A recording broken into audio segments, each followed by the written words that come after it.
Aujourd'hui, en fait, je vais essayer de vous parler des problèmes de séparation de phases, et en particulier de modèles où l'idée de renormalisation apparaît de manière particulièrement nette. Donc, ça, quand on va regarder des modèles de plus en plus simplifiés, on va voir que cette idée apparaît de manière assez naturelle. Alors, de quoi s'agit-il? La séparation de phases, eh bien, elle se produit dans beaucoup de situations physiques.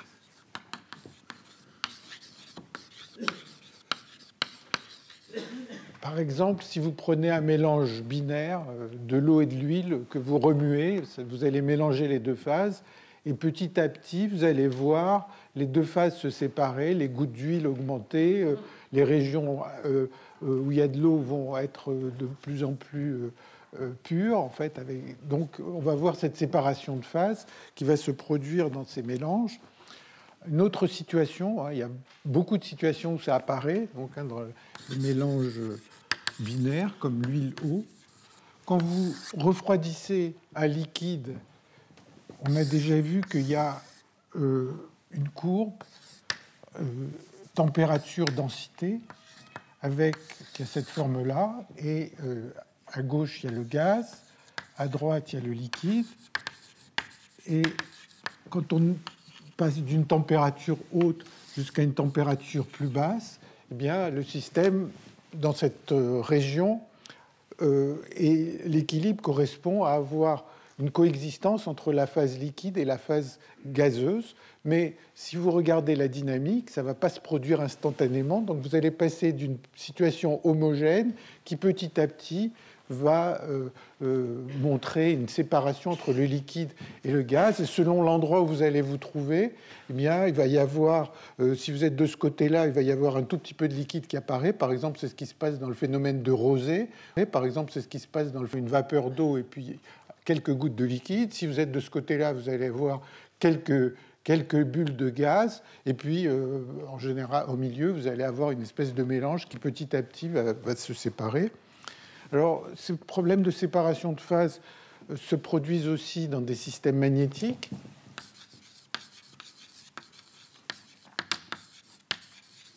Alors, dans les systèmes magnétiques, au-dessus d'une certaine température de Curie, si vous prenez un système qui est ferromagnétique à basse température, à haute température, il n'a pas d'aimantation. Si vous refroidissez, localement, il va apparaître une aimantation dans des domaines, et petit à petit, ces domaines vont essayer de s'orienter de manière cohérente les uns par rapport aux autres et vont se mettre à grandir. Et donc, vous allez avoir ce phénomène de séparation de phase qui va se produire. Alors, quelques autres exemples. Un polycristal.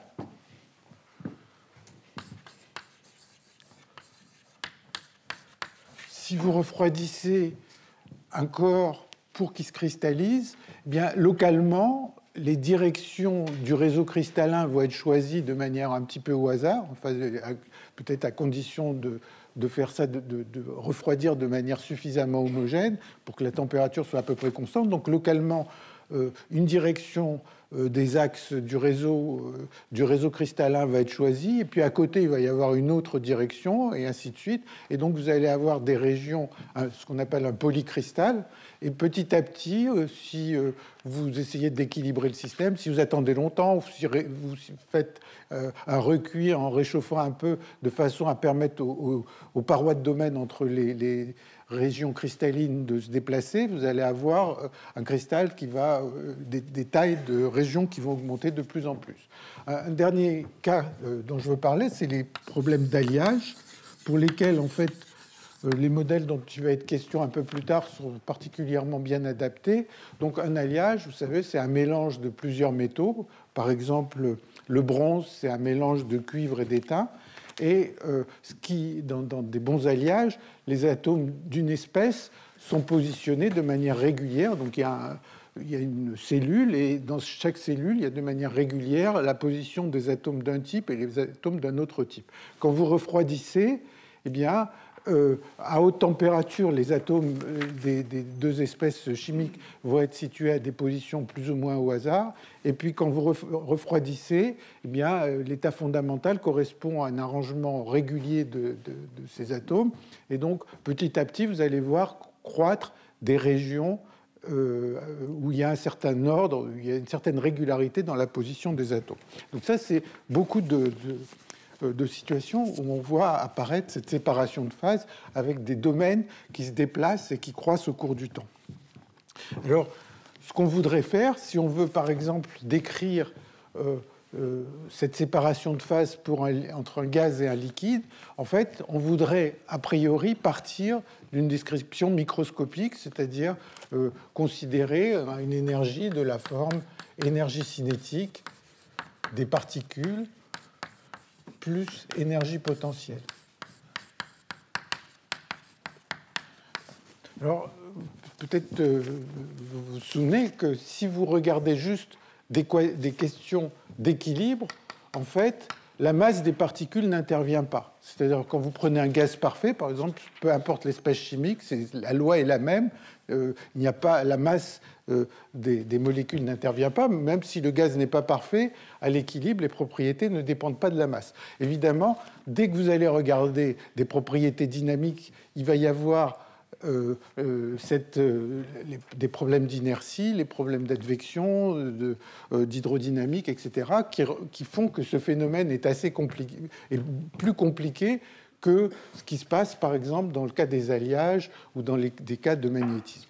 Donc, en fait, ce que je vais essayer de faire ici, c'est je vais essayer de vous introduire une suite de modèles de plus en plus simples et qui, malgré tout, à chaque étape, possèdent des questions qui soulèvent des questions intéressantes. Et donc, je vais essayer de les décrire. Alors, le modèle le plus simple, donc, il y aura deux types de modèles dont je vais parler, des modèles microscopiques et puis mésoscopiques ou macroscopiques, c'est-à-dire où on regarde les choses déjà, même le point de départ est de regarder les choses à grande échelle. Donc, le modèle le plus simple, on l'a déjà rencontré, c'est le modèle d'Ising.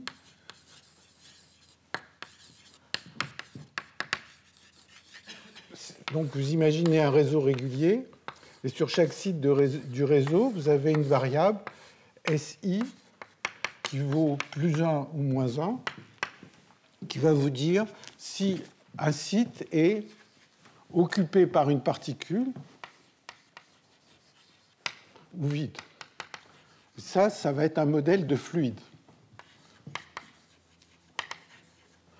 Mais le même modèle peut décrire un système magnétique, comme on l'a vu, en disant que si la variable SI sur le site I vaut plus 1, ça va correspondre à une aimantation qui a une certaine direction. Par exemple, dans le fer, il y a des directions privilégiées. Donc, il pointe dans la direction privilégiée du fer dans un sens. Et puis, si ça vaut moins 1, il pointe dans cette direction privilégiée dans le sens opposé. Donc ça, c'est dans des cas de magnétisme. Alors, déjà à ce stade, on a vu, un peu comme tout à l'heure, que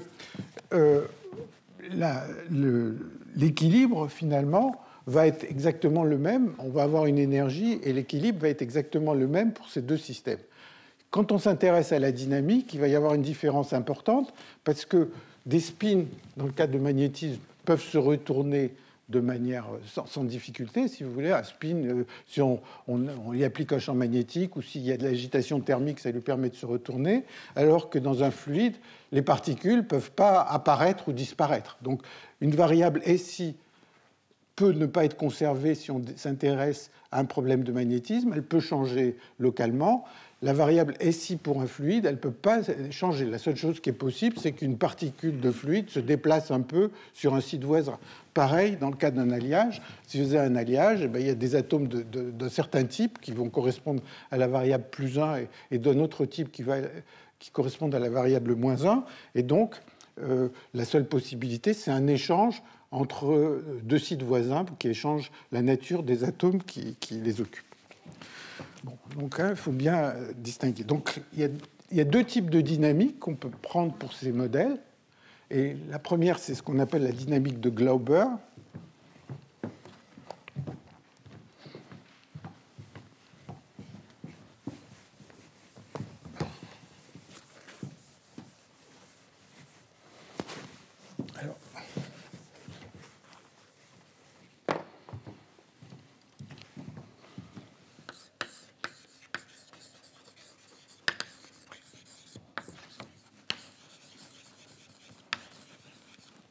Et donc cette dynamique, ça va être une qui est adaptée aux des problèmes de magnétisme. Elle ne conserve pas le spin total. Donc le paramètre d'ordre est non conservé.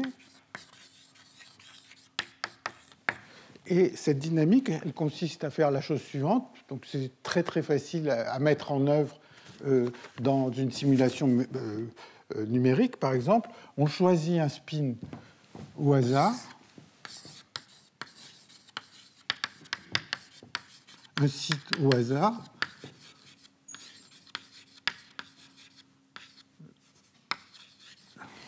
et on actualise ce spin. Donc quand on passe de l'instant t à l'instant t plus 1 sur n, eh bien, la valeur du spin i qui a été choisi, un site i a été choisi au hasard, la valeur du spin en question qui a été choisi au hasard, eh bien, est modifiée de la manière suivante. En fait, on décide de lui donner la valeur plus 1 ou moins 1 avec une probabilité qui est égale à 1 plus tangente hyperbolique de bêta hi de t sur 2, et il vaut moins 1 avec une probabilité qui est 1 moins la tangente hyperbolique de bêta hi de t sur 2, où hi de t est le champ que ressent le spin en question. Donc, si on a une énergie pour un modèle comme le modèle d'Ising qui est donné par E égale moins J, somme sur les voisins de SJ, SI, eh bien, le champ HI à l'instant T, c'est juste le champ au voisin du spin. Donc, à chaque instant, si vous voulez faire une simulation, à chaque instant, vous mesurez le champ local ressenti par le spin I et vous l'actualisez de cette manière. Et ça, c'est la dynamique de Glauber. Et elle a la propriété importante de satisfaire ce qu'on appelle le bilan détaillé. Et donc, on sait que si on laisse un système évoluer pendant très longtemps avec cette dynamique, il va atteindre l'équilibre avec les configurations sont pondérées par les poids de Boltzmann. Bon. Donc, a priori, quand on veut faire une simulation de ces problèmes de croissance, qu'est-ce qu'on fait? Eh bien, on part d'une condition initiale complètement aléatoire qui correspondrait à une situation de haute température. Les spins sont mis n'importe comment. Et puis, on laisse évoluer de cette manière. Et ce qu'on va voir, si on fait des simulations de ce genre-là, je vais le montrer dans un instant sur des choses que vous avez dans les mains, eh bien, on voit apparaître des domaines qui vont croître au cours du temps. Donc la question, c'est d'essayer de comprendre la façon dont ces domaines augmentent au cours du temps. Alors, la simple dynamique de Glauber, donc, qui est très facile à mettre en œuvre, en fait, elle implique que l'évolution... Donc, si on regarde la valeur moyenne du spin à l'instant t plus 1 sur n, j'ai mis 1 sur n avec l'idée que chaque spin est actualisé une fois par unité de temps, donc c'est pour ça que c'est comme ça, j'ai mis ainsi. Vous regardez l'évolution d'un spin au cours du temps, vous allez trouver que ça vaut tangente hyperbolique de bêta, somme sur les voisins de i, de SI à l'instant t, moins SI. C'est juste une traduction de ce qui est écrit à gauche. Et ça va contrôler, ce genre d'équation va contrôler l'évolution de l'aimantation de n'importe quel site IR, et donc on se donne la condition initiale, et on pourrait se dire, c'est pas très compliqué, mais en réalité, cette équation, c'est pas la peine d'essayer de la résoudre, elle est très dure à résoudre, et une des raisons pour lesquelles elle est très dure à résoudre, c'est que les spins qui apparaissent ici vont commencer à être corrélés, donc là, il faudrait en fait connaître toutes les corrélations pour essayer de faire un calcul avec ça. Et en particulier, vous voyez que si j'attendais très très longtemps, le système va s'équilibrer. Et donc résoudre ce genre d'équation, par exemple, me permettrait de calculer exactement l'aimantation d'un système, ce qu'on ne sait pas faire pour le modèle, par exemple, d'Ising à 3 dimensions. Donc cette équation qui n'a pas l'air méchante, en fait, elle cache beaucoup de choses. Elle est trop dure pour être comprise. Alors ça, c'est la dynamique de Glauber. Donc dans la dynamique de Glauber, si je veux faire une petite image de ce qui se passe, eh bien, quand vous actualisez, vous avez une certaine configuration, par exemple comme celle-là, et puis la dynamique va retourner un spin, c'est-à-dire que le spin du centre va changer d'état, peut changer d'état ou ne pas changer d'état selon qu'on a choisi la première ou la deuxième ligne, mais vous voyez que le nombre de particules n'est pas conservé. Alors l'autre dynamique qui conserve le nombre de particules, c'est ce qu'on appelle la dynamique de Kawasaki. Pour le modèle, par exemple.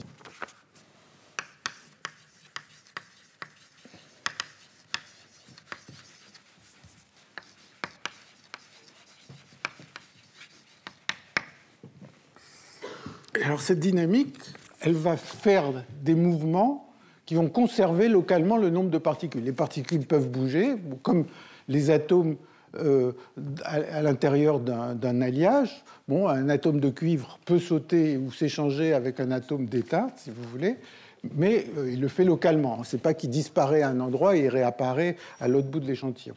Donc les dynamiques de Kawasaki consistent à autoriser des mouvements où les particules vont se déplacer localement. Donc typiquement, il va y avoir des mouvements de ce genre.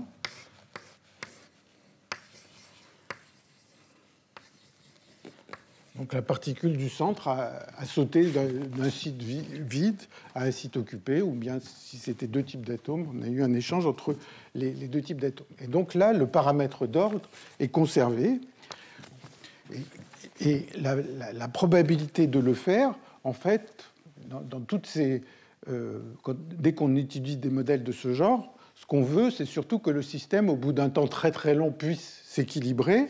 Donc, si l'énergie de cette configuration A, c'est EA, et l'énergie de la configuration B, c'est EB, eh bien, chaque fois qu'on va actualiser par exemple ce lien entre les deux sites voisins, eh bien, la nouvelle configuration à l'instant t plus delta t, qui peut être 1 sur n ou quelque chose comme ça, ça va être A ou B avec une probabilité qui est E puissance moins bêta l'énergie EA sur E puissance moins bêta l'énergie EB plus E puissance bêta l'énergie EA. Et ici, on échange A en B. Et donc ça, c'est une dynamique qui va conduire à l'équilibre. Et donc c'est aussi très facile à mettre en œuvre. Alors, donc, ces phénomènes de croissance de domaine sont très faciles à simuler. Et donc, dans ce qui a été distribué, vous avez un certain nombre d'exemples de résultats de simulation dans les 3 premières pages. Donc, le plus moche dessin, en fait, c'est moi qui l'ai fait il y a quelques années, mais les autres, je les ai piratés sur Internet.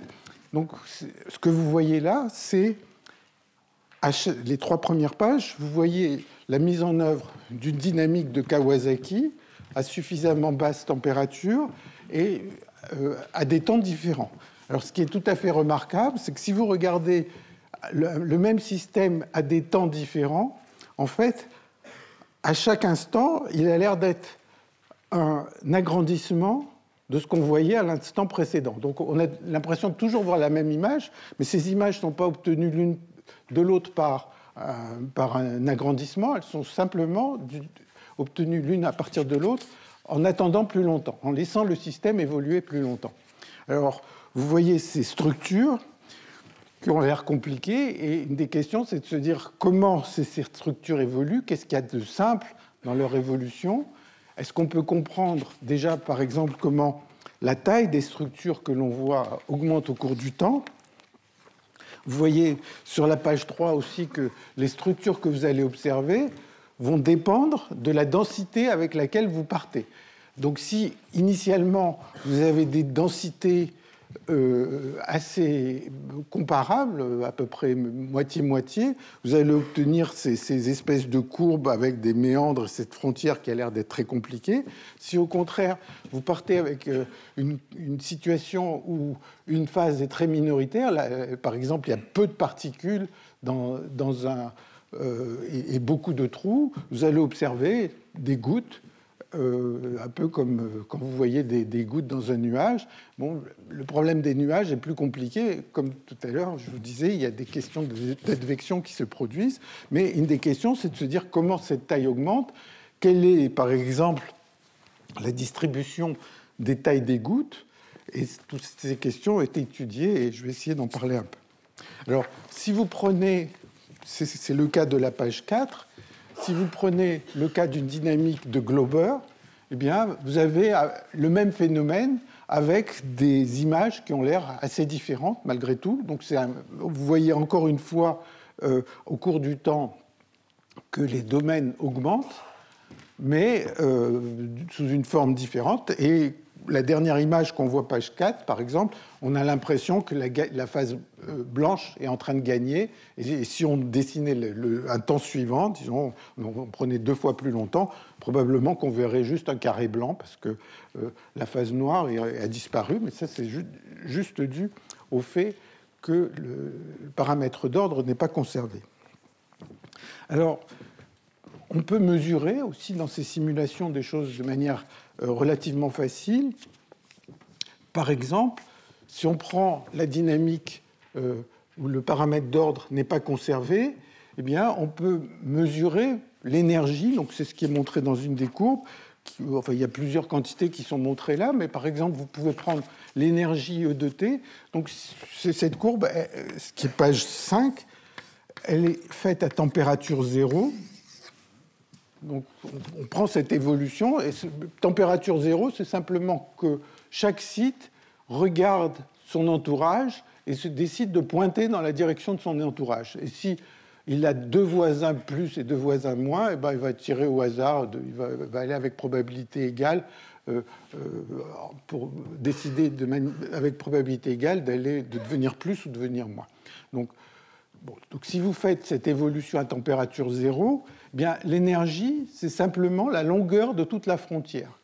Et donc, puisque la frontière, c'est juste les endroits où les spins voisins ne sont pas parallèles, et donc cette énergie décroît au cours du temps, et la façon dont elle décroît permet de se faire une idée de la façon dont les tailles de domaines augmentent. Et le résultat que l'on obtient quand la dynamique est non conservée, c'est que la taille des domaines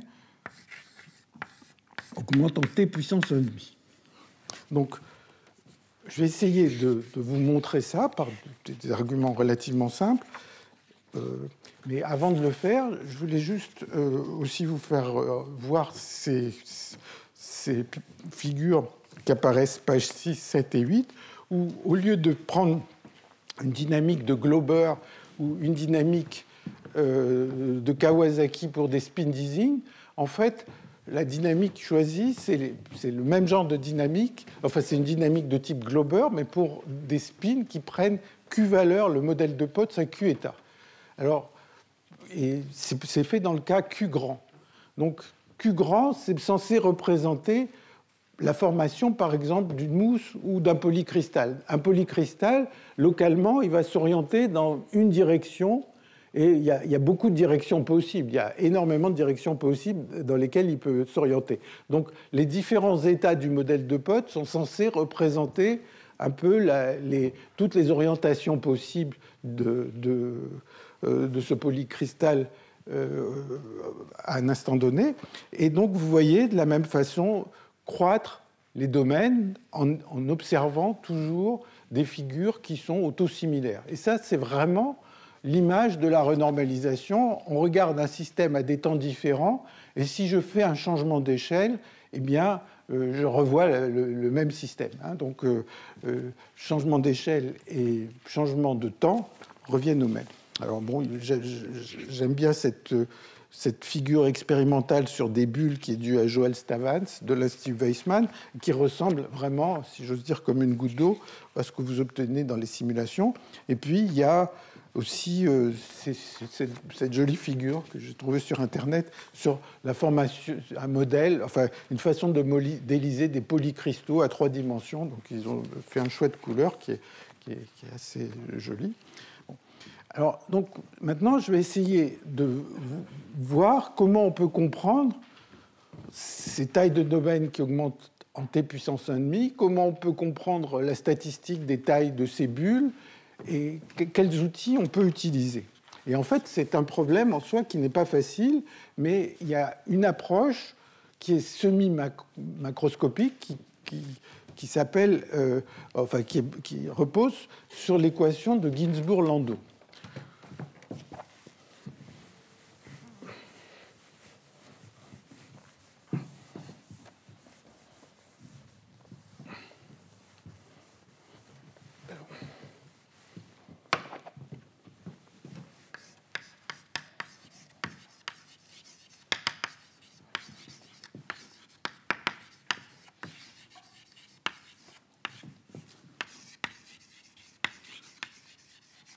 Cette équation de Ginzburg-Landau, elle apparaît aussi dans la théorie des phénomènes critiques, et je pense que la prochaine fois, je discuterai davantage l'aspect lié aux phénomènes critiques. Donc, l'équation de Ginzburg-Landau, c'est d'imaginer qu'on moyenne sur des régions d'espace, donc au lieu d'avoir des spins qui valent plus 1 ou moins 1, on imagine qu'on a un champ qui va moyenner un peu ces spins sur une région suffisamment grande.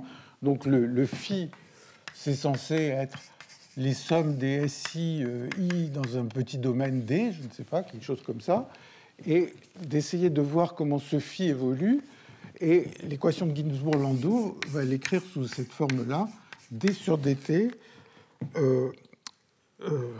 égale Laplacien de phi. Bon, je l'écris sous cette forme, moins V' de phi.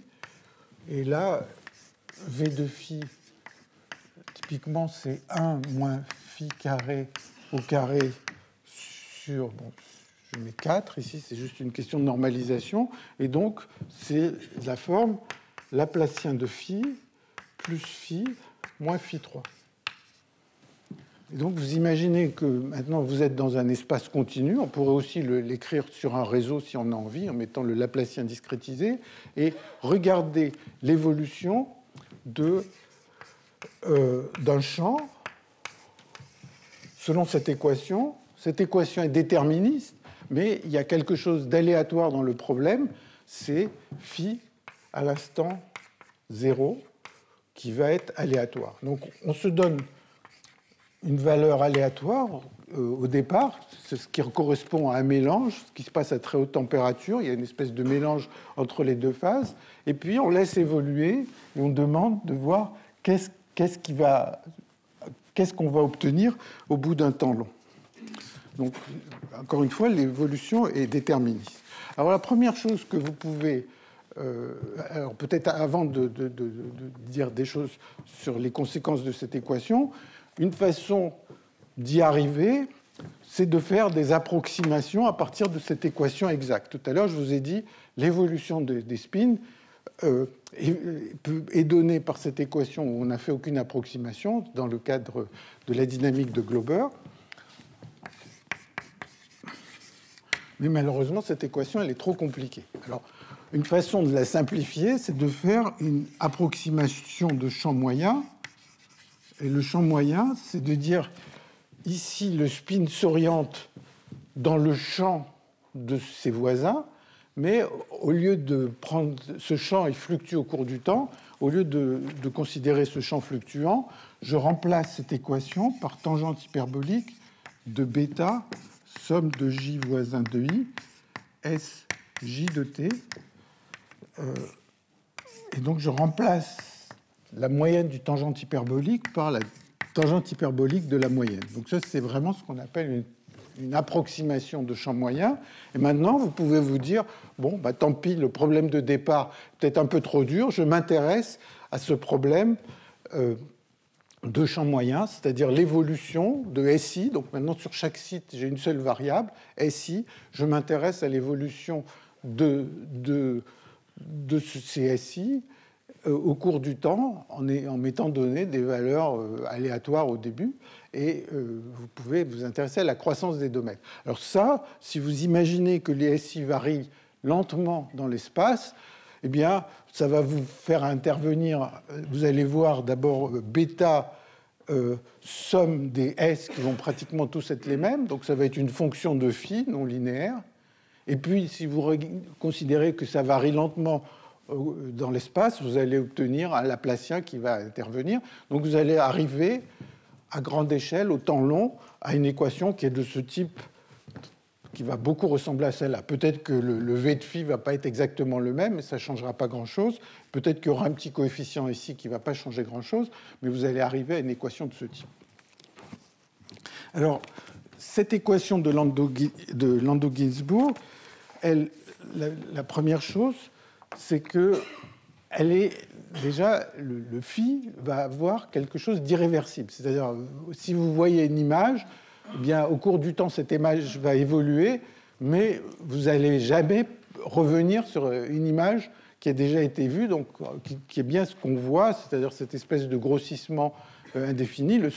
La seule chose qui peut se produire, c'est que la dynamique asymptotiquement s'arrête, et donc on a des solutions de cette équation avec le membre de gauche égal à 0. Alors, pour voir que c'est irréversible, eh bien, c'est un petit calcul qui est facile, que je vais juste indiquer. Donc, première chose, c'est l'irréversibilité.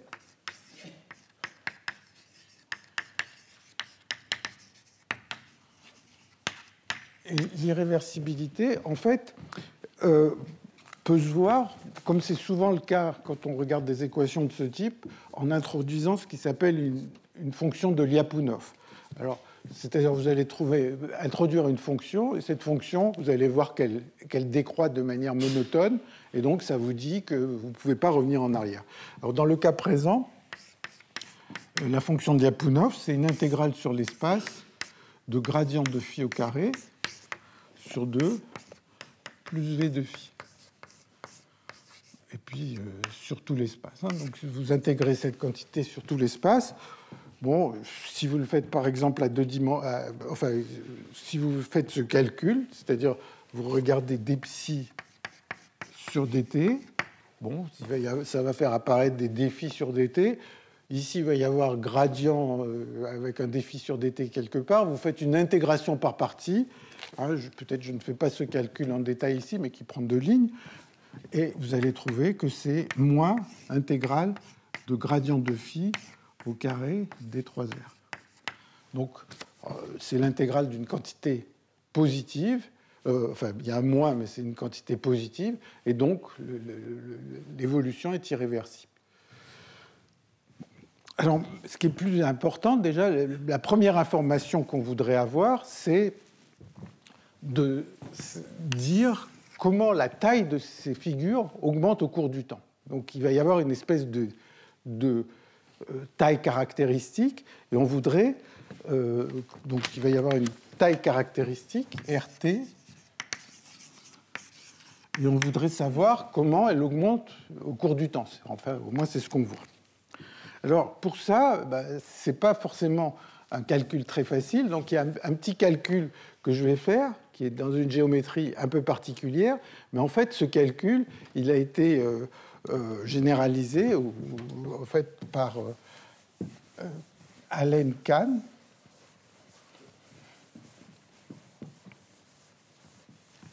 Et je vais vous dire ce qu'ils ont montré.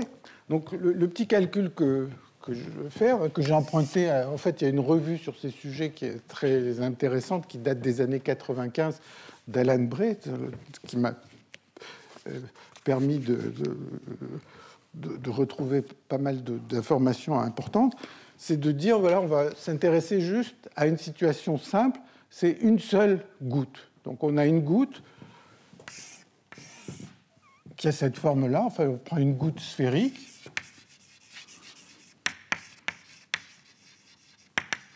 Et donc, en fonction de la distance au centre de la goutte, bien, on va avoir un phi qui va être essentiellement 1. Donc, il y a des régions où ça vaut 1, eh bien, ça ne bouge pas. Les régions où ça vaut moins 1 ne bougent pas. Ça, c'est les deux phases stables qu'il y a dans le système. Donc, on prend une région où phi vaut 1, et puis il va y avoir une interface jusqu'à la phase où ça vaut moins 1. Et on se dit, voilà, le phi, on va supposer que le phi est une fonction de R moins le rayon de la goutte à l'instant t. Donc il y a un rayon de la goutte qui est à peu près par là, à l'instant t, et on se dit, voilà, attendez, ce que je voudrais dire, c'est plutôt que le phi au point x et t, c'est une fonction de R moins RT. Donc c'est une fonction qui va valoir moins 1 ici, près de 0, puis ça va changer de manière un peu brutale quelque part. Il va y avoir cette frontière entre les deux phases, et puis là, il y aura de l'autre côté moins 1 jusqu'à l'infini. Donc il y a juste une seule goutte. C'est ça. Il y a une goutte, il y a un rayon essentiellement R de T. Alors il y a un peu de structure autour de ce rayon. Et puis à l'intérieur, ça vaut plus 1. À l'extérieur, ça vaut moins 1. Puis il y a ce petit raccordement entre les deux phases. Et donc on se dit, voilà, imaginons que les gouttes vont croître de cette manière, c'est-à-dire il va y avoir juste le déplacement de cette frontière, et ce F, il est censé représenter ce qui fait le raccord entre les deux phases, plus 1 à l'intérieur et moins 1 à l'extérieur. Donc si on prend ça et qu'on le rentre dans cette équation, donc ça c'est bon, là c'est une fonction qui dépend juste du rayon, on le rentre, on regarde, si on ne s'en souvient pas, comment s'écrit le laplacien en coordonnées polaires. Et on trouve que f seconde plus d-1, où d-1 est la dimension de l'espace, plus f moins f3 égale moins dr de t sur dt fois f'. C'est juste en remplaçant dans l'équation de Landau-Ginzburg. Et alors, quand on est là, en fait, quand on est là, ce que fait dans sa revue Alan Bray, c'est de dire, on prend cette équation, on multiplie par f' et on intègre. Donc si on multiplie l'équation par f' et qu'on intègre, le terme f seconde f', il va être une intégrale, une dérivée totale, c'est la dérivée de f' carré. Donc en 0, ça vaut 1, à l'infini, ça vaut 1 aussi. Non, pardon, f' carré, ça vaut 0 à l'origine, ça vaut 0 à l'infini, puisque le champ ne change plus ni en 0 ni à l'infini. Donc ça va donner 0. Le terme f moins f cube multiplié par f' aussi, ça va être une dérivée totale, ça donne 0. Et donc, si on multiplie ceci, ça implique que l'intégrale de f' fois d-1 sur r plus dr de t sur dt. Attendez, excusez-moi, ici, il y a un f' qui apparaît, que j'ai oublié. Il y a un f' fois f' carré dr égale 0. Donc, cette équation, elle est exacte.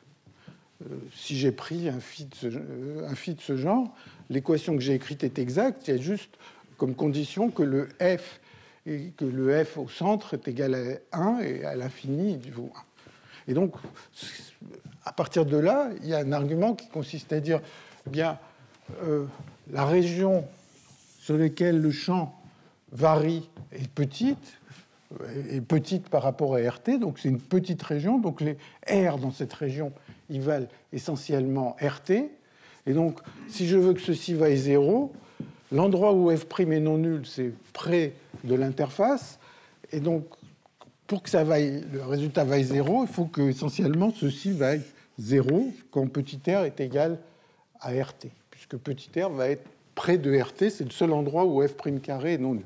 Donc ça donne que drt sur dt égale moins d-1 sur RT, en disant que les R qui sont près de cette interface sont proche de RT.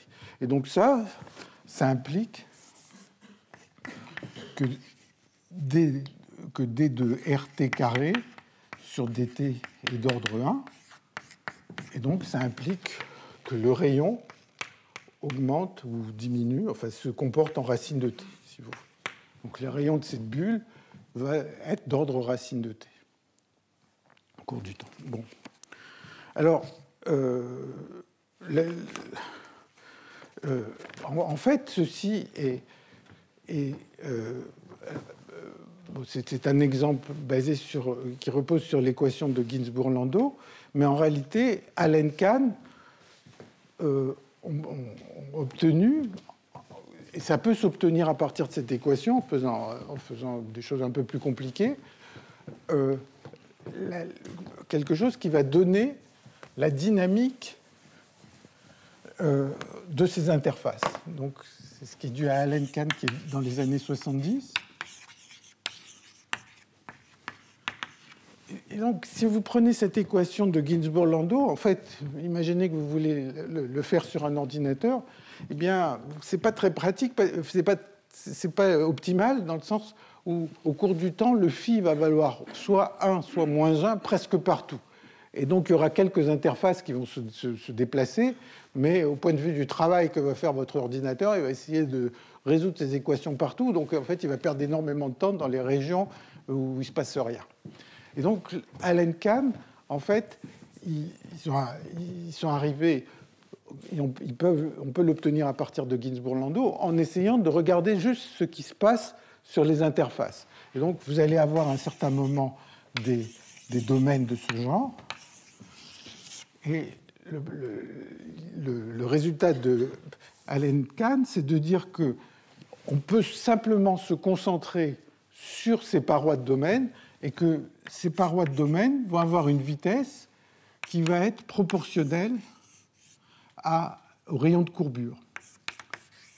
Donc, localement, s'il y a une interface qui est droit, eh bien, il ne bouge pas. Et puis, s'il est courbé, il va avoir tendance à bouger selon le rayon de courbure local.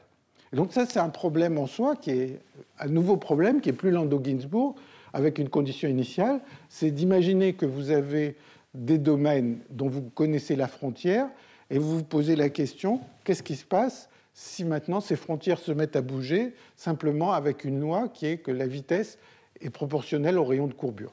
Alors, une façon de le faire, que je ne vais pas faire ici, mais que par exemple vous pouvez trouver dans l'article d'Alan Bray, c'est de partir de l'équation de Ginzburg-Landau et d'essayer de se concentrer sur ce qui se passe localement sur une frontière pour montrer que c'est la courbure qui intervient. Et donc, en soi, c'est encore un nouveau problème qui est intéressant, c'est simplement de se dire, voilà, je pars avec un faisceau de domaines, de parois de domaines, et ces domaines évoluent au cours du temps, et ils évoluent en ayant simplement une vitesse locale qui est donnée de cette manière. Alors, tout ce que je raconte là, ces parois de domaine et ces équations de Ginzburg-Landau, en fait, il y a l'équivalent dans le cas où la dynamique est conservative. Alors, les choses sont un peu plus... C'est-à-dire où le paramètre d'ordre est conservé.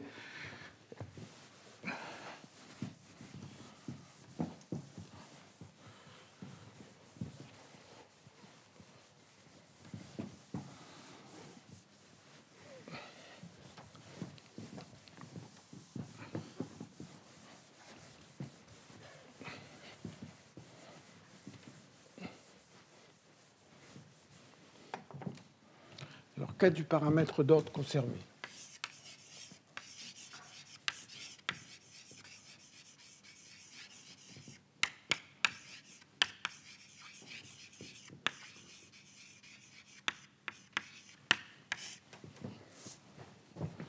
Alors, tout à l'heure, à l'instant, on vient de voir l'idée de regarder ce qui se passe pour une goutte.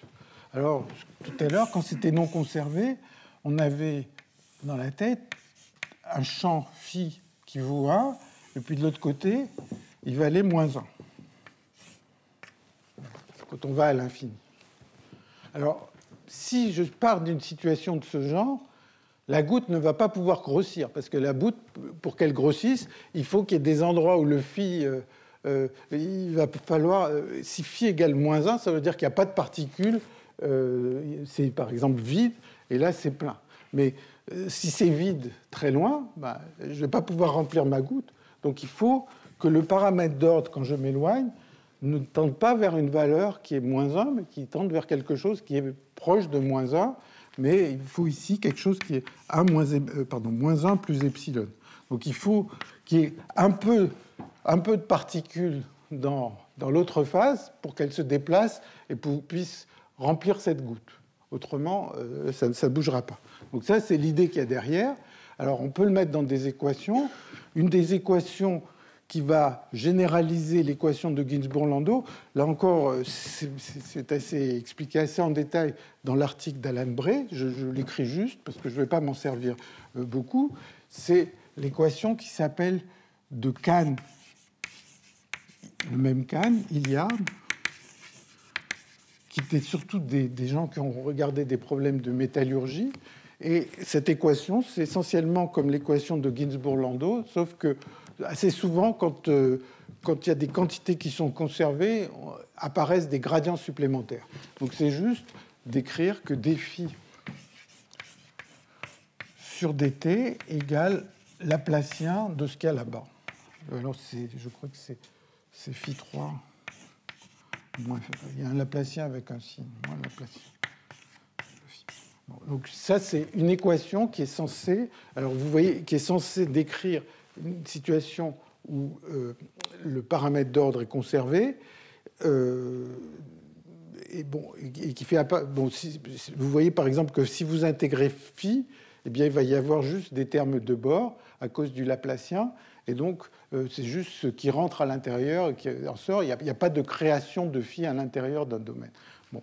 Je ne vais pas essayer de dériver ici. Ce que je vais simplement essayer de discuter, c'est un cas limite qui date des années 60 et qui s'appelle la théorie de Lifshitz-Liozov.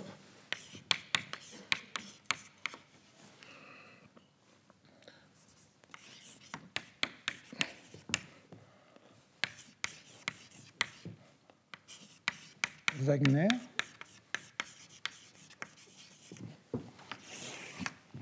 Cette théorie de Lifshitz-Liozov, en fait, elle correspond à essayer de se placer dans une situation plus simple, qui est la situation où il y a une des phases qui est très minoritaire. Donc, dans une situation où il y a des gouttes, et ces gouttes sont toutes petites. Donc, c'est cette image. Et donc, au cours du temps, déjà, physiquement, ce qui se passe, c'est que ces gouttes vont grossir au cours du temps, petit à petit, mais la façon dont elles grossissent n'est pas totalement évidente. Elles ne peuvent pas grossir, il faut qu'il y ait du transport de matière. Donc ce qui se passe, c'est que les petites gouttes vont diminuer, perdent des particules, ces particules vont diffuser à l'intérieur du milieu et vont être mangées par les grosses gouttes qui vont devenir de plus en plus grosses. Et puis, au cours du temps, celles qui étaient les grosses gouttes, certaines vont être plus petites que les autres. Donc, parmi les grosses gouttes, les plus petites vont elles-mêmes disparaître pour que les plus grosses des grosses grossissent encore, et ainsi de suite. Et donc, on a un phénomène au cours du temps où, à chaque instant, les plus petites sont en train de se rétrécir, les plus grosses sont en train de grandir, et il y a un phénomène comme ça, autosimilaire, c'est-à-dire qu'à chaque instant, on va voir des images qui correspondent un peu à ce que vous avez dans ce qui a été distribué, c'est-à-dire des images avec une certaine distribution de gouttes, et puis les petites gouttes disparaissent, les grandes gouttes grossissent, et celles qui étaient... enfin, il y a ce phénomène. Alors, le point, c'est une des questions qu'ont essayé de résoudre Lifshitz et Liozov et Wagner, c'est de dire quelle est la distribution des tailles de gouttes. Donc, à un instant donné, il va y avoir une certaine densité ou un certain nombre de gouttes de rayons R. Et l'idée de rayon, bon, je les ai appelés grand R dans mes notes, autant garder mes notes. Et donc, ce à quoi arrivent Lifshitz et Syozov en analysant ce qui se passe quand il y a une seule goutte avec un environnement où il y a une faible densité de particules de la phase pour que cette goutte augmente, eh bien, ils arrivent à dire que la vitesse d'augmentation de la taille d'une goutte est égale à sigma sur R, la taille de la goutte, fois 1 sur R critique qui dépend du temps, moins 1 sur R.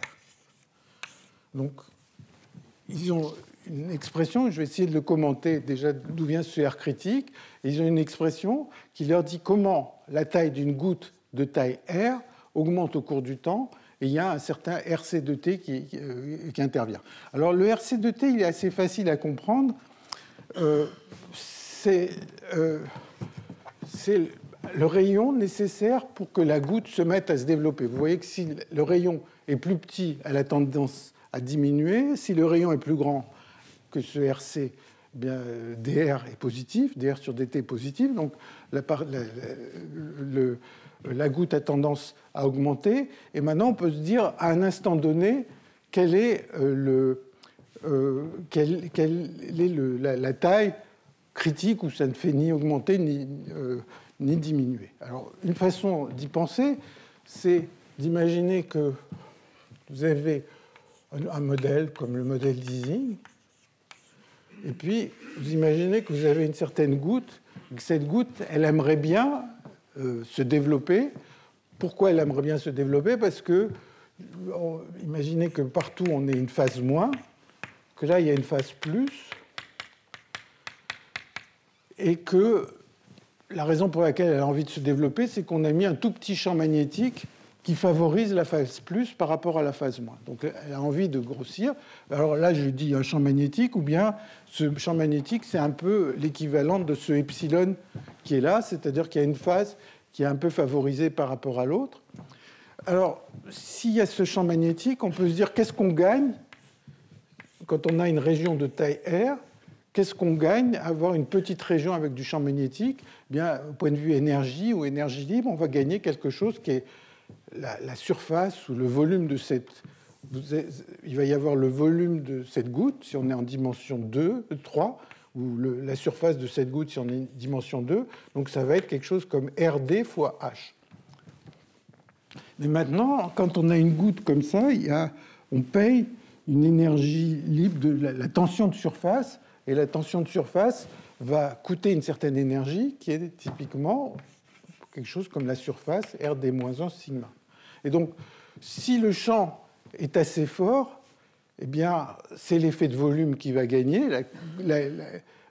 La goutte va avoir tendance à se développer. Si le champ n'est pas assez fort, eh bien, la tension de surface va faire qu'il a envie de se rétracter. Donc, on trouve un R critique où les deux vont s'équilibrer. Dans un cas, si R est assez grand, c'est le premier terme qui va gagner. Dans le deuxième cas, on va vouloir minimiser l'énergie de surface, et donc c'est le deuxième qui va gagner. Et donc, il y a une espèce de rayon critique. Toujours est-il que l'évolution obtenue pour la taille de ces gouttes est donnée par une formule de ce genre. Et maintenant, la question, c'est si les gouttes qui ont une certaine rayon R évoluent de cette manière, qu'est-ce qu'on observe au bout d'un temps long? Quelle est la distribution des tailles des gouttes? Et ça, c'est ce qu'ont fait donc ces auteurs, Lifshitz, Syozov et Wagner, dans les années 60. Et une fois qu'ils ont la façon dont le rayon augmente, ils écrivent une équation qui va donner comment cette distribution évolue au cours du temps. dn sur dt plus d sur dr de n de r. Donc c'est juste une convection de cette distribution, v de r. V de r, c'est cette quantité-là, égale 0. Et donc là, on a encore une fois un problème très simple. On peut se dire, on oublie complètement l'origine de toutes ces questions. On a une certaine distribution on a une certaine distribution de taille de gouttes, on les laisse évoluer de cette manière, et on se pose la question, quelle est la distribution à laquelle on arrive au bout d'un temps long? Et donc, ils arrivent à une distribution qui est une distribution universelle. Et en fait, ce qui se passe, et ça on va le revoir dans un petit moment, ce qui se passe, c'est qu'ils observent, ils écrivent ces équations. Donc il y a le R de t, il est censé être calculé de façon à ce que le volume global de toutes les gouttes est constant. Ils arrivent en cherchant que le n de R, donc ils écrivent cette équation, ils essayent un R, n de R qui est de la forme une fonction de R sur RC de t, et ils arrivent à une équation sur le F qui est un petit peu compliquée, mais pas si tant que ça. Mais en fait, cette équation, elle n'a pas une solution, elle a une famille à un paramètre de solution, et on va retomber là-dessus peut-être au moins une fois, peut-être deux fois si j'ai le temps tout à l'heure. Une famille à un paramètre de solution, et en fait, il faut en choisir une particulière pour que les moments des gouttes augmentent. Et les autres, ils ne les prennent pas en compte. Mais ils ne les prennent pas en compte. Pourquoi? Parce qu'ils supposent qu'à l'instant initial, il n'y avait pas de très grosses gouttes. Mais si on prend les mêmes équations et qu'on imagine qu'initialement, on pouvait avoir une distribution de gouttes avec une queue qui décroît en loi de puissance, eh bien, on pourrait observer ces autres solutions. Et ça, on va le revoir tout à l'heure. Bon. Alors, il y a d'autres façons, d'autres modèles de croissance qu'on peut considérer, qui souvent sont des façons approchées de traiter cette équation de Ginzburg-Landau ou ces problèmes de dynamique de Glauber. Donc alors on peut les voir soit comme des modèles en soi, soit comme des versions approchées de ces problèmes. Donc une façon de traiter de manière approchée l'équation de Ginzburg-Landau, dont j'ai parlé tout à l'heure, dφ sur dt égale Laplacien phi plus phi moins phi3, ou on peut mettre un autre v de phi si on veut. Une façon, ce qui serait facile, ça serait de dire j'ai un problème linéaire. Si c'est linéaire, on sait résoudre, même si la condition initiale est aléatoire. Et donc, il y a des approximations qui ont été proposées, par exemple par Ota, Jasno et Kawasaki, qui consistent à dire essayons de résoudre une équation linéaire. Bon, m, Laplacien de m plus m, juste l'équation linéarisée. Et puis, essayons de voir s'il y a une transformation non linéaire qui va faire que la solution... Donc, essayons de voir si, par exemple, en choisissant, par exemple, phi égale, je ne sais pas, quelque chose comme ça, racine de 1 plus m carré, eh bien, ça ne ressemblerait pas à ce qu'on veut obtenir ici. Donc, en fait, ça permet de résoudre un problème linéaire. Et après, bien sûr, si on fait juste ce changement de variable, c'est relativement facile de calculer les propriétés de cette équation. Mais évidemment, ça n'est qu'une approximation, et quand vous faites ça, vous n'arrivez pas à avoir la solution explicite de ce problème. Mais malgré tout, le problème linéaire en soi est un problème intéressant. Il a comme propriété, par exemple, qu'on va pouvoir calculer, bien sûr, toutes ces corrélations, parce que l'aimantation au point X à l'instant T, ça va être quelque chose comme 1 sur, je ne sais pas si on est en dimension D, puis D puissance D, T puissance D sur 2, et puissance moins R moins S au carré sur T, M, pardon, ça c'est au point R, si vous voulez, M au point S à l'instant 0. Bon, et si à l'instant 0, on connaît les statistiques de la condition initiale, on pourra connaître les statistiques de M à l'instant T. Donc on peut par exemple calculer les fonctions de corrélation.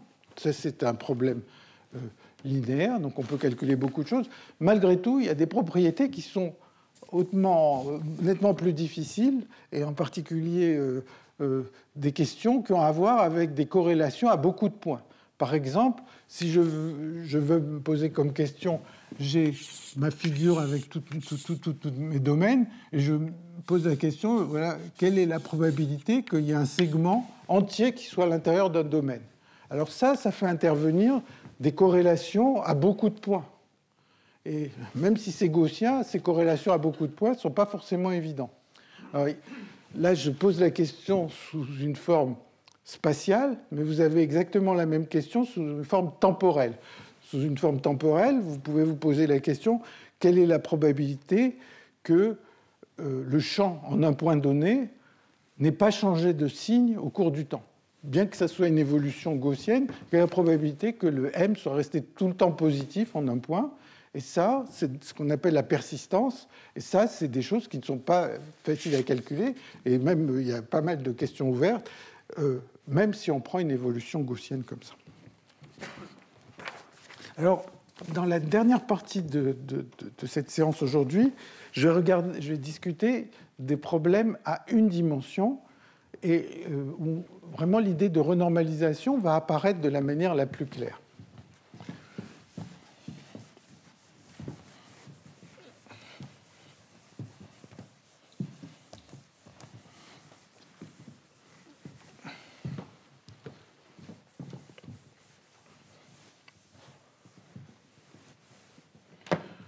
Donc, je vais commencer par Landau-Ginzburg.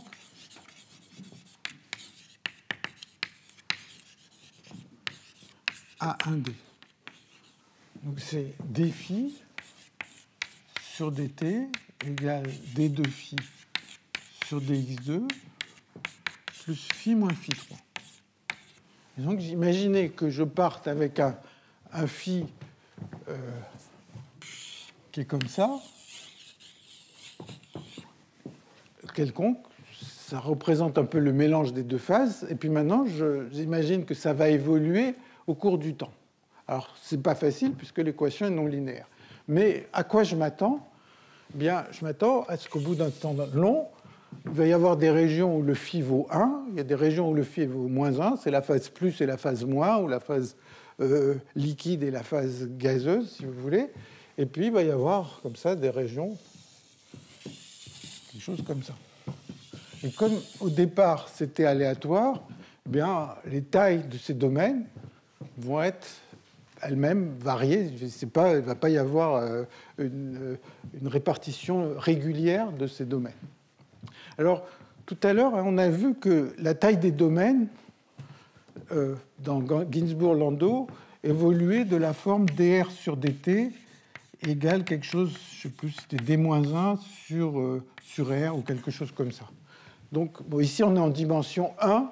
Donc, essentiellement, à ce niveau-là, les domaines, ils n'ont pas envie de bouger. Et en fait, les domaines, ils vont bouger très lentement. Parce que, qu'est-ce qui va les faire bouger? Eh bien, ils vont s'attirer. Par exemple, dans l'image que j'ai dessinée ici, eh bien, ce domaine va ressentir davantage, cette paroi de domaine va ressentir davantage cette autre paroi de domaine parce qu'il est plus près. Essentiellement, le profil va ressembler à une tangente hyperbolique ou quelque chose comme ça. Et donc, ici, on est très très près de 1, mais on est près de 1 ici, mais ici, on en est beaucoup plus près, parce que les distances, essentiellement, les distances, il y a une convergence exponentielle. Donc, ce qui va se passer, c'est que ces deux domaines vont se sentir beaucoup plus que ces deux-là. Et donc, ces deux-là vont avoir tendance à collapser, et ça va donner un domaine de plus en plus grand. Donc on va avoir un phénomène où les régions les plus courtes vont disparaître au cours du temps sans que les autres aient eu le temps de bouger. Et donc ça conduit à un modèle qui s'appelle le modèle de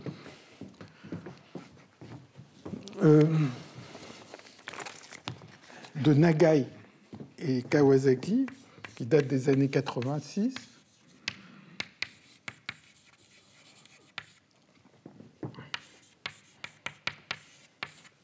Qui est le modèle suivant. Imaginez cette équation de Ginzburg-Landau. Et maintenant, vous avez votre système unidimensionnel. Et puis, vu à grande échelle, finalement, ces domaines vont apparaître essentiellement comme des points. Et donc, vous avez le long de l'axe un certain nombre de domaines de taille L1, L2, L3, L4. Et à cause de ce que je viens de dire, quelle est la dynamique? Eh bien, la dynamique, c'est que les domaines les plus courts vont disparaître en premier. Et beaucoup plus tôt, disons, comme les choses sont exponentielles dans la longueur, essentiellement, quand un petit domaine va disparaître, c'est-à-dire que ces deux parois vont aller l'une vers l'autre, les autres, ils n'ont pas bougé. Et donc, vous arrivez à une dynamique qui est très simple, conceptuellement, mais qui donne une certaine structure, qui consiste à dire, j'ai un axe très long avec des domaines, comme ça. Et maintenant, la dynamique, c'est qu'à chaque instant, le domaine le plus court est supprimé. Et donc, ici, par exemple, le domaine le plus court, c'est L3. Donc, à l'instant suivant, eh bien, je vais garder ces points-là. Je vais le faire rendre réellement plus court. Je vais garder ces points-là. Donc, tous les domaines n'auront pas bougé, sauf que ces trois-là, ils auront coalescé pour donner un nouveau domaine. Et donc, vous avez une dynamique comme ça qui a un problème mathématique assez simple. Vous avez une collection de longueurs. Vous avez mis des points, par exemple, vous pouvez mettre des points avec un processus de Poisson sur une droite. Et puis, vous faites évoluer cette dynamique. Vous prenez les deux points les plus proches et vous les effacez. Vous les effacez, ce n'est pas que vous enlevez le domaine, vous les effacez, donc vous avez des domaines de plus en plus grands, et donc vous allez avoir comme ça un système qui croît au cours du temps. Alors, si vous faites ça, bien, à chaque instant, il va y avoir, vous avez une chaîne très censée être infinie, comme ça, un domaine infini, avec ces domaines les uns à côté des autres, et chaque fois, le plus petit disparaît, et ça permet aux autres de grandir. C'est un peu la même image que dans les gouttes, sauf que mathématiquement, c'est quand même beaucoup plus tractable que de prendre en compte la diffusion des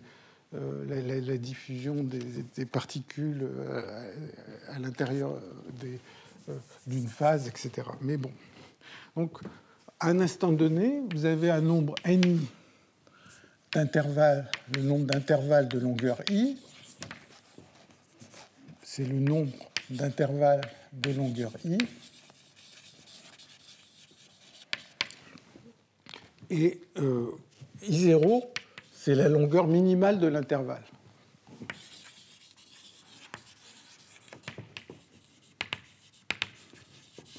Donc, on est arrivé à un stade où tous les intervalles de taille plus petite que I0 ont déjà disparu. Donc, il n'y a plus que des intervalles de taille plus grande que I0. Et donc, quand on va passer de I0 à I0 plus 1, c'est-à-dire, disons, vous avez votre longue liste, vous prenez tous les intervalles de longueur I0, et maintenant, enfin, on peut le faire dans le continu ou dans le discret, maintenant, vous regardez tous les intervalles de taille un tout petit peu plus grande, qu'est-ce qui leur arrive? Et donc, le nombre d'intervalles, quand vous êtes passé de I0 à I0 plus 1, eh bien, c'est le nombre d'intervalles de longueur I, mais qui n'ont pas été... donc je l'écris comme ça, je l'écris et puis je vais essayer de le commenter. Somme sur J égale I0 à I moins 2I0 fois NJ sur N, NI moins J moins I0 sur N. Donc, qu'est-ce qui fait que, quand j'aurai fait cette transformation, c'est-à-dire quand j'aurai augmenté la taille des intervalles de longueur minimum, qu'est-ce qui fait que je vais retrouver un intervalle de taille I? Bon, peut-être que ça va venir de la coalescence, donc il y aura eu un intervalle de taille I0 en jeu, et puis les deux autres à côté qui auront fabriqué quelque chose de longueur I. Donc il y aura un de J, un de I moins J moins I0. Donc ça, c'est les intervalles qui ont été créés par ce processus. Et puis le premier terme, c'est ceux qui étaient déjà là, sauf que certains ont disparu. Et pourquoi ils ont disparu? Parce qu'ils étaient voisins d'un intervalle court et ils ont disparu. Donc ça, c'est ce qui permet, c'est une équation fait, si vous voulez, on peut appeler ça une équation de réaction-diffusion qui permet de trouver la distribution d'intervalles au cours du temps. Au bout d'un temps long, on va observer une loi d'échelle, un peu comme on a vu précédemment, c'est-à-dire que la distribution des tailles de domaines va devenir invariante, ne va plus dépendre du temps, et on va observer quelque chose qui est, alors que je le prenne dans mes notes, qui est au bout d'un temps long, le nombre d'intervalles de longueur i va être de cette forme, grand N sur i, une fonction, grand N sur I0, une fonction de I sur I0. Et donc, ça, c'est une forme d'échelle asymptotique que l'on va observer. Et si on rentre ça dans ce genre d'équation, on trouve que la fonction d'échelle vérifie une équation que je vais écrire, qui est I0 d sur di0 de f égale f de x plus x f' de x plus θ de x moins 3 intégrale de 1 à x moins 2 f de y f de x moins y moins 1.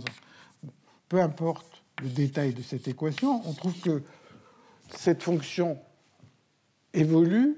Si on attend très longtemps, on va trouver une espèce de fonction d'échelle qui est solution de cette équation.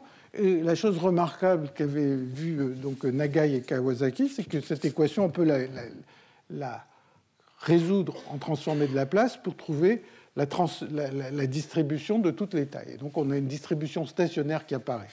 Mais la chose un peu remarquable, et je vais peut-être écrire quelle est la solution, la chose un peu remarquable, c'est que comme dans le problème de Lifshitz-Yosov, eh bien, il ne trouve pas une solution, mais il trouve une famille à un paramètre de solution. Alors, ça, c'est l'équation pour cette fonction d'échelle des tailles des domaines, hein, dans ce modèle très simple. D'ailleurs, vous voyez que c'est un modèle, si vous aimez faire un petit calcul d'ordinateur, c'est très, très facile à simuler, parce que vous mettez des points sur la droite, et puis vous éliminez à chaque étape le domaine le plus court. Donc, c'est vraiment très, très facile.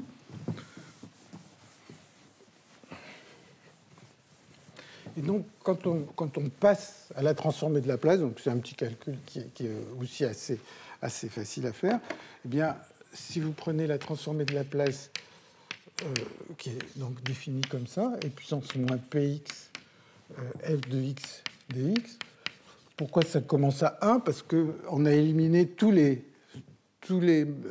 domaines de longueur plus petite que I0. Donc, il n'y a rien en dessous. Eh bien, vous trouvez que phi de P est égal à tangente hyperbolique de f de 1, intégrale de P à l'infini, de e puissance moins t sur t dt. Et donc, le f de 1, c'est la valeur ici. Et donc, en fait, vous tombez pour ce problème simple, hein, encore une fois, c'est juste cette évolution, vous tombez sur une famille de solutions qui est paramétrée par un f de 1. Et en fait, de manière semblable au problème de Lifshitz-Yosov, en fait, tout ça, c'est des solutions. Vous pouvez prendre le f de 1 qui vous plaît, vous avez des solutions. Maintenant, vous pouvez vous dire laquelle est choisie. Et en fait, celle qui est choisie, c'est f de 1 égale 1,5. C'est celle qui a cette propriété que les moments de la distribution, c'est-à-dire la taille moyenne des domaines, va être finie. Tous les autres correspondent à une taille moyenne qui est infinie et qui correspondent à des situations physiques, enfin physiques possibles, c'est-à-dire dans le cadre du modèle, si au départ, au lieu de prendre des domaines qui ont tous à peu près la même taille, qui fluctuent, j'avais autorisé des domaines assez grands. Par exemple, si initialement, je considérais des domaines dont la probabilité décroît avec une loi de puissance. Donc ça autorise des domaines assez grands. Bien, si je mets une certaine loi de puissance ici, je vais retrouver la loi d'échelle qui correspond, qui va dépendre de cette loi de puissance. Et le f de 1, il est relié au alpha qui est là-bas. Bon, donc ça, c'est un des problèmes. enfin, une des propriétés de ce problème. Alors, il y a d'autres propriétés qu'on avait étudiées avec Claude Godrèche à un certain moment et avec Alan Bray, qui correspondent à se poser d'autres questions pour ces problèmes. Par exemple, la fonction d'autocorrélation. Donc, vous partez initialement avec ces domaines, et puis vous appliquez la règle dont je vous parlais tout à l'heure, c'est-à-dire qu'à chaque instant, vous prenez le plus petit, bon, voilà, le plus petit, et vous retournez les spins à l'intérieur. Et donc maintenant, vous pouvez vous poser la question, prenons un endroit ici, comment la couleur de cet endroit, ou le signe de cet endroit, hein, puisque c'est des domaines qui valent plus, moins, etc. Donc, comment le signe de la condition initiale est corrélé au signe que j'aurai à un instant t donné. Hein, alors, il est possible qu'il ne soit pas retourné, soit retourné une fois, deux fois, etc. Enfin, donc, le signe est corrélé. Et donc, pour cette fonction d'autocorrélation, pour des questions de persistance, la persistance, ce serait de dire quelle est la probabilité que ce spin n'ait jamais changé de signe.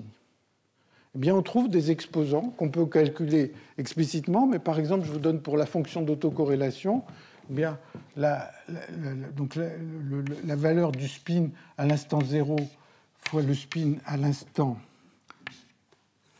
Alors, au lieu de parler de l'instant, je dis au moment I0, c'est-à-dire quand la taille des domaines sera d'ordre I0. Donc 0, c'est le temps, et au lieu de paramétrer les choses avec le temps, je les paramètre avec la taille des plus petits domaines à cet instant-là. Et donc, c'est donné par I0 puissance 1 moins lambda, lambda moins 1. Et le lambda, c'est solution d'une équation intégrale compliquée, 3, 8, 5. En fait, avec Alan Bray, on s'était amusé à savoir qui pouvait trouver le plus de chiffres là-dessus, parce que c'est juste de résoudre une équation intégrale. Et donc, ça donne des exposants qui sont non triviaux pour un problème assez simple. Alors, cette idée, en fait, d'éliminer les domaines, elle apparaît dans beaucoup de contextes. Et en fait, dans un des tout premiers articles sur la renormalisation, dont j'essaierai peut-être de parler la prochaine fois, je ne suis pas absolument sûr d'en avoir le temps, mais c'est un modèle qui a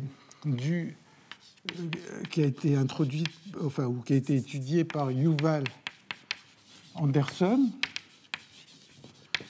dans les années 71. C'est un des tout premier papier qui introduit la renormalisation, et il s'était intéressé à un modèle d'Ising à une dimension avec des interactions en 1 sur R carré.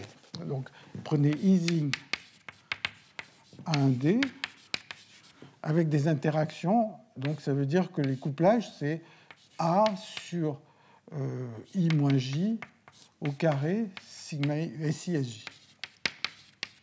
Bon. Et donc, si je regarde une configuration du système à basse température, il va y avoir des régions avec des spins plus et des régions avec des spins moins. Et ce qu'ils avaient fait, c'est une renormalisation où, à chaque étape, ils prenaient les plus petits domaines et ils les retournent. Et en faisant ça, ça modifie les interactions entre les spins qui restent. Donc, je vais essayer de le traiter. En fait, ce qui se passe là, c'est très semblable à ce qui se passe aussi dans la transition de Kosterlitz-Saules. Donc, je n'ai pas encore décidé si je vais parler de ce problème-là ou de la transition de Kosterlitz-Saules. Mais chaque fois, on élimine les plus petits domaines ou on élimine les paires les plus proches dans le modèle de Kosterlitz-Saules. Il y a la même chose, puisque pour le modèle de Polland-Cheraga, on peut traiter ce modèle de Polland-Cheraga de la même manière. Alors, le modèle de Polland-Cheraga, c'est un modèle soit de pinning, soit c'est un modèle de dénaturation de l'ADN. C'est-à-dire que vous savez qu'il y a 2 brins d'ADN et que ces brins d'ADN, il y a une transition de dénaturation où où les deux molécules sont l'une face à l'autre, et puis quand on change la température ou les conditions chimiques, elles vont avoir tendance à se détacher. Et donc, si on veut comprendre les fluctuations, eh bien, il va y avoir une suite de régions liées comme ça, et puis des bulles entre les deux. Et donc, une façon de traiter ce problème de Polanyi-Raga, c'est de faire une renormalisation qui va consister à dire à chaque pas de temps, j'élimine, je prends les configurations et je mappe ça sur un autre problème où les configurations que j'ai éliminées, les plus petites boucles, deviennent les nouvelles configurations et ainsi de suite. Donc cette idée, et je suis à peu près persuadé que dans 2 semaines, il y aura ce séminaire de Cécile Montu, où aussi cette idée va réapparaître à plusieurs reprises, c'est qu'on élimine certaines régions par renormalisation, et ça permet soit de calculer des comportements critiques, soit de calculer des lois universelles. Donc c'est quelque chose d'assez général.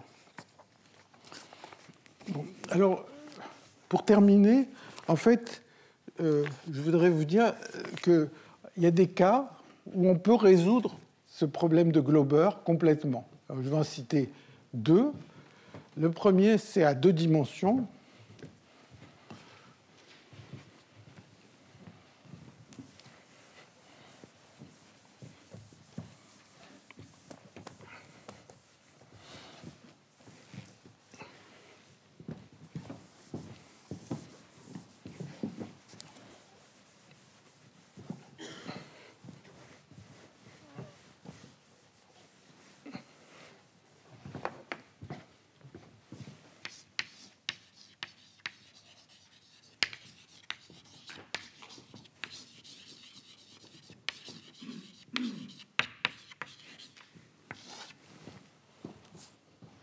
Alors, donc en fait, je vais me placer dans un cas particulier où la dynamique de Glauber est faite à température 0 et où il y a un seul interface.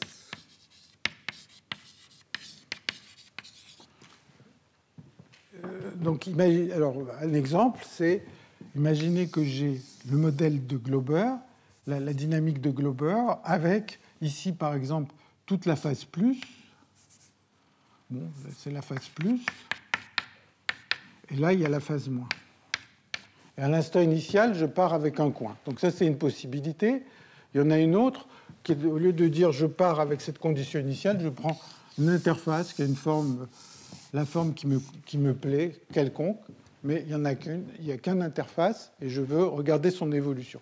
Alors la dynamique de Glauber, elle me dit, si je prends un spin, si la majorité de ses voisins pointent dans une direction, ils pointent forcément dans cette direction. S'il y a autant de voisins qui sont plus que moins, autant de moins que de plus parmi ses voisins, eh bien, il peut se retourner librement comme il veut. Donc, dans cette géométrie, le seul qui peut se retourner, c'est celui qui est là. Alors, une fois qu'il s'est retourné, on va avoir une interface plus compliquée, et puis il y en aura plusieurs qui vont pouvoir se retourner. Donc, si à un instant donné, j'ai une interface qui a une forme comme ça, voilà les spins qui peuvent se retourner, c'est ceux des coins. Et donc les coins peuvent se retourner ou ne pas se retourner comme ils le souhaitent, et ça va faire évoluer l'interface. Et donc, si à grande échelle, j'avais une interface qui avait une forme, eh bien cette forme va évoluer au cours du temps, et je peux me poser la question de comment ça évolue. Alors, cette question, on peut la résoudre complètement pour une forme d'interface quelconque. Et la raison en est simple, c'est que si je tourne un peu le point de vue, c'est-à-dire je fais une rotation de 45 degrés, je vais avoir une interface qui va avoir des formes de ce genre. Et donc les coins sont là. Et ça, ceux qui ont assisté au problème d'exclusion, ils vont reconnaître des modèles de croissance qui ont été étudiés. Et donc, si je définis pour chaque verticale une variable SI qui vaut plus 1 quand ça monte et moins 1 quand ça descend, ou l'inverse, peu importe, je vais arriver au fait que dSI sur dt, donc SI, c'est juste la pente. Ça, c'est SI égale plus 1, ça, c'est SI égale moins 1. je vais arriver à dSi sur dt égale Si plus 1 plus Si moins 1 moins 2Si. Donc, la pente locale, cette équation, elle est exacte. Il n'y a pas d'approximation. Bon, à grande échelle, ça va être une équation de diffusion. Donc, la pente locale diffuse. Bon, si je sais la façon dont la pente d'une fonction diffuse, je vais pouvoir décrire la façon dont la fonction elle-même diffuse. Et donc, si je prends par exemple cette forme initiale, au bout d'un certain temps, je vais trouver quelque chose qui est comme ça, et on peut calculer la forme de cette courbe. C'est une fonction erreur, et on peut voir en particulier aussi que cette distance est en racine de t, exactement comme on l'a prévu dans le cas de ce que j'ai raconté tout à l'heure, c'est-à-dire dans le cas d'un paramètre d'ordre qui n'est pas conservé. Donc ça, c'est un exemple qui peut se calculer entièrement la forme de ces interfaces. S'il y a plusieurs interfaces, l'affaire est plus compliquée parce que ces interfaces vont pouvoir, si j'en mettais un autre ici, eh bien, ils peuvent éventuellement se rejoindre et puis les choses deviennent de plus en plus compliquées. Mais s'il y en a qu'un, on peut le faire. Peut-être qu'en faisant attention, on peut en faire quand il y en a deux, trois, je ne sais pas, je n'ai pas essayé. Donc ça, c'est un cas particulier qu'on peut résoudre. Mais, donc on peut vraiment décrire la forme précise de l'interface. Il y a un autre cas particulier qu'on peut résoudre, qui est le cas à une dimension, et qui est assez intéressant aussi, parce que là encore, on va retrouver une certaine universalité. Donc si on prend la dynamique de Glauber à une dimension,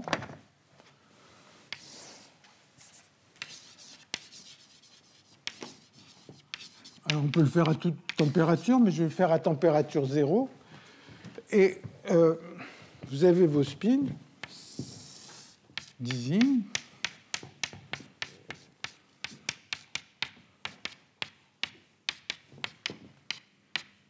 Ou bien vous pouvez prendre un modèle de Potts. D'ailleurs, le calcul est encore un peu plus facile dans le cadre du modèle de Potts. Et la dynamique d'un spin, c'est de dire, voilà, si les voisins, si j'ai un spin dont les deux voisins sont plus, eh bien, il est obligé de pointer dans la direction plus. Donc, si j'actualise un spin dont les voisins sont tous les deux de même signe, ce spin va prendre le signe de ses voisins. Par contre, si un spin a un voisin d'un signe et un voisin de l'autre, il va pouvoir bouger. Donc, il va pouvoir se retourner. Et petit à petit, il va pouvoir se retourner. Donc, par exemple, celui-là va pouvoir se retourner. Un peu plus tard, celui-là va pouvoir se retourner. Et donc, les domaines vont croître. Il va y avoir de moins en moins de frontières. Alors, une des questions, c'est est-ce qu'on peut calculer des choses avec ça? Alors, la réponse est oui, parce que ce modèle unidimensionnel est très simple, et il correspond à ce qu'on appelle des modèles de Votan.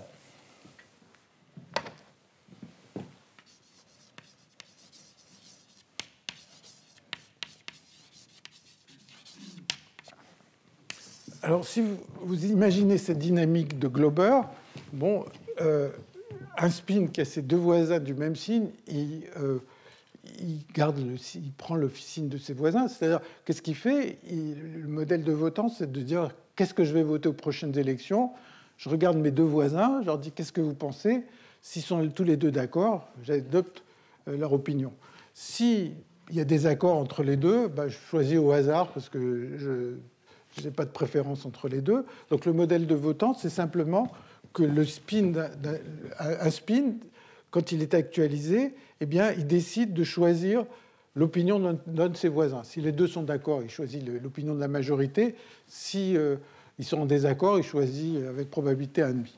Donc si je fais un dessin au cours du temps, ici c'est l'instant t égale 0, ici c'est l'instant t, et je me pose la question de que vaut le spin au point i. Alors le spin au point i, pendant un certain temps, il a gardé son opinion parce qu'on ne lui a pas proposé de changer son opinion. Et puis à un certain moment, on l'a actualisé. Donc je remonte dans le passé. À un certain moment du passé, il a été actualisé et il a adopté l'opinion de son voisin de droite, par exemple. Et puis je remonte, et il a adopté l'opinion de son voisin de droite, et après de gauche. Enfin, la droite et la gauche n'ont aucune couleur politique ici, c'est juste le dessin. Et donc, il monte comme ça. Et donc, la valeur qu'il aura à l'instant T et la valeur qu'il y avait initialement. Et ici, j'ai une espèce de marche au hasard qui me relie la valeur à l'instant T à la valeur initiale. Et maintenant, si je m'intéresse à calculer des corrélations, je vais prendre un autre spin. Lui aussi, il aura adopté des opinions de ses voisins. Et dans certains cas, il va aboutir à une autre valeur initiale. Donc, en fait, essentiellement, là, dans le cas que j'ai dessiné, il n'y aura pas de corrélation. Ou bien, il peut avoir adopté l'opinion de ses voisins et puis que les deux chemins se soient rejoints quelque part. Et donc, si les deux chemins se rejoignent, eh bien, ils vont avoir leur opinion corrélée. Et donc, plus j'attends longtemps, plus la chance que deux sites aient des marches au hasard qui partent donc vers le passé pour relier la valeur du spin à l'instant T à la valeur initiale ont de chances de se rencontrer. Donc, ce qui va faire que les spins ont de plus en plus de chances de prendre des valeurs égales. Et donc, ça correspond à une croissance de domaine qu'on peut calculer complètement, qui a encore ses propriétés, qu'il n'y en a pas qu'une, qu'il y en a toute une famille, et cette famille, elle correspond à savoir ce que j'ai mis dans la condition initiale. Si dans ma condition initiale, j'ai mis des choses qui ont peu de corrélation, je vais tomber sur une famille particulière. Si j'autorise des grands domaines dans la condition initiale, je vais trouver toute une famille de lois limites. Voilà, je vais m'arrêter là, je vous remercie beaucoup.